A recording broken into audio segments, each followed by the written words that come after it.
Olá! Como é bom estar com você aqui em mais um Fecha Aspas. E eu tenho certeza que o tema de hoje vai tocar em algumas feridas importantes na nossa sociedade. Afinal, 2026, ano de eleições. E você sabia que o voto de cada brasileiro tem um preço? Calma aí, não quer dizer que o nosso voto é comprado, não. Mas para movimentar toda uma estrutura partidária, gasta-se muito dinheiro. Para você ter uma ideia, esse ano o governo quis estipular R$ 1 bilhão para o fundo eleitoral. O Congresso disse, não. Nós queremos 5 bilhões de reais.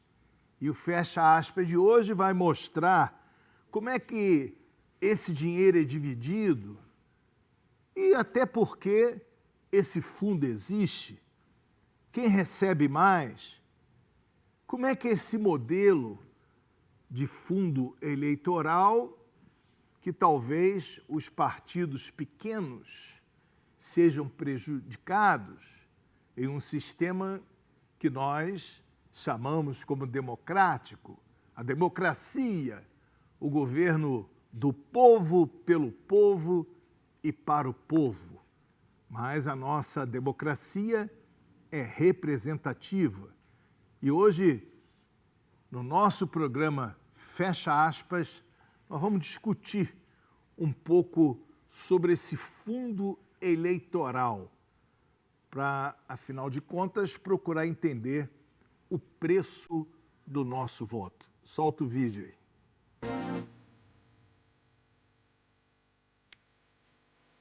Quase 5 bi para as campanhas. É isso aí. O Brasil é rico.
O dinheiro público, ele financia as campanhas.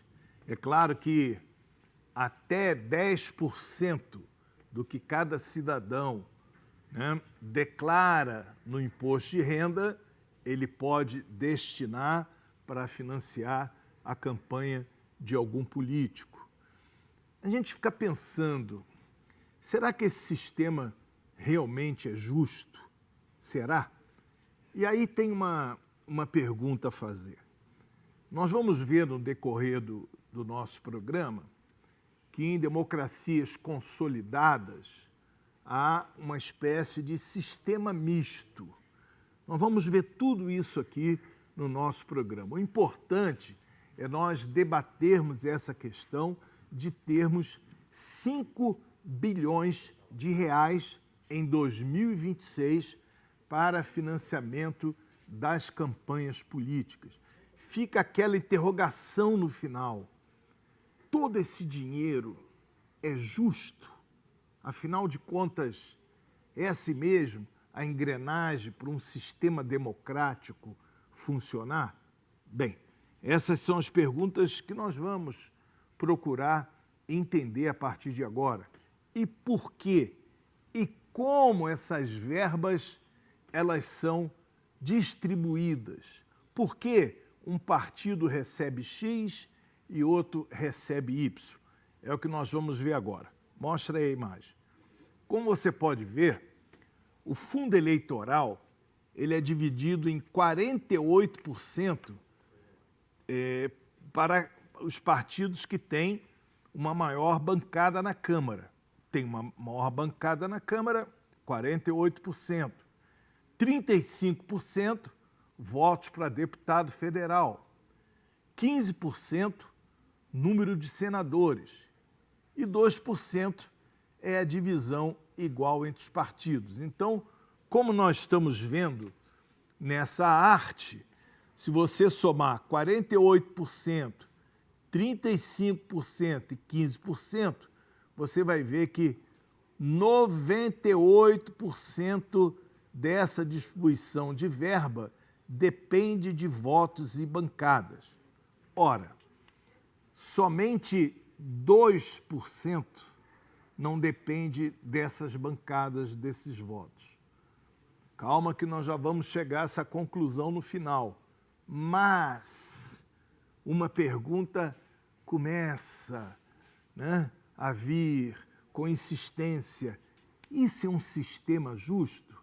Bem, o que nós podemos dizer é que, como apenas 2% desse fundo eleitoral ele é repartido igualmente, o que acontece? Por que alguns partidos recebem tão pouco? Não é verdade? Essa pergunta fica aqui na mente de cada um de nós. Então, a gente quer saber por que isso. Por que alguns partidos recebem tão pouco? Então, o que seja, esse sistema, o sistema atual que nós vivemos, nosso sistema democrático, e esse sistema de divisão do fundo eleitoral, que nesse caso, esse ano, são de 5 bilhões, ele premia a representação conquistada nas urnas. Isso é justo? Até certo ponto é. Até certo ponto é. Aquele partido que teve deputados, senadores, governadores e o próprio presidente da República, prefeitos, vereadores, mas nesse caso aqui, da eleição de 2026, é só para deputado federal, senador, governadores e presidente da República.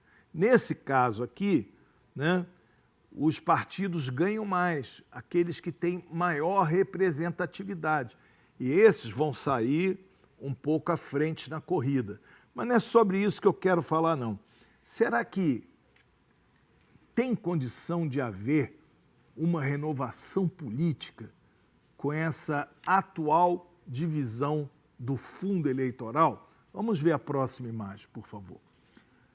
A próxima imagem aí mostra essa pergunta que eu disse no começo, esse ponto de interrogação que fica em todos nós.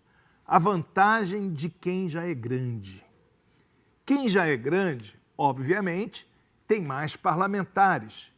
Se tem mais parlamentares, tem mais dinheiro público, E se tem mais dinheiro público, tem mais estrutura de campanha e mais chance de eleger parlamentares. Então, o sistema, ele está, nesse caso, reforçando o poder dos maiores partidos. É nesse ponto que nós temos visto o nosso sistema eleitoral brasileiro. Mas, dentro do que nós temos na nossa democracia, será que nós podemos dizer que é justo ou que é injusto? Bom, a pergunta fica no ar. A pergunta fica no ar. Porque quem é grande vai continuar maior. Ou, como diz os nossos irmãos, vai continuar mais grande, não é? Então, tem que ver até que ponto há justiça nisso. E o problema que nós vemos na concentração de recursos, em democracias consolidadas, eles combinaram isso. Vou dar aqui alguns exemplos para vocês que nós temos. Por exemplo, nos Estados Unidos, a maior parte do financiamento é privado e a menor parte é um financiamento público para aquelas convenções partidárias, principalmente do Partido Republicano, do Partido Democrata, né, que são os que dominam as eleições nos Estados Unidos da América. Então, lá predomina, no fundo eleitoral, as doações que não são governamentais, são do setor privado. Na Alemanha, por exemplo, outra democracia muito consolidada, o sistema é misto, é equilibrado. Lá na Alemanha, entra a parte do poder público e a parte do poder das empresas, né? Do financiamento privado. Mas aqui no Brasil, não. Aqui no Brasil, desde essa resolução do STF, por quê? Porque havia muita corrupção envolvendo partidos e empresas. Aqui no Brasil houve isso, então o STF naquela vez deu um basta, mas a conta ficou para quem? A conta ficou para mim, ficou para você, ficou para toda a sociedade, porque hoje nada mais, nada menos do que 5 bilhões de reais serão utilizados para financiar os partidos nas eleições de 2026. Se o Brasil fosse um país rico, desenvolvido, sem os problemas sociais que nós temos, poxa, que maravilha, né? Não vamos falar nada.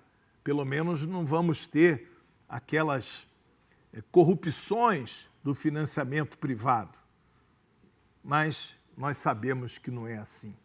Solta essa última imagem aí para a gente entender como é que essa disputa ela pode ser mais equilibrada. Primeiro, mais recursos divididos igualmente, limite de gastos, mais participação da sociedade. Está faltando isso, gente. Mais transparência, mais fiscalização, porque dinheiro público ele deve ampliar a disputa, ele não pode congelar o poder. Eu vou repetir essa frase, que essa frase é muito importante. O dinheiro público, esse dinheiro que vai sair dos impostos de todos nós, ele tem que ter um objetivo, ampliar a disputa. Mas, infelizmente, não está acontecendo isso. O dinheiro público, 5 bilhões de reais, que vão para o fundo eleitoral e serão usados pelos partidos nas eleições desse ano, com certeza esse dinheiro será usado para congelar o poder.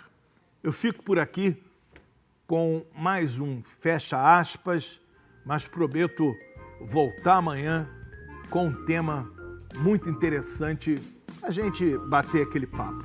Muito obrigado, hein?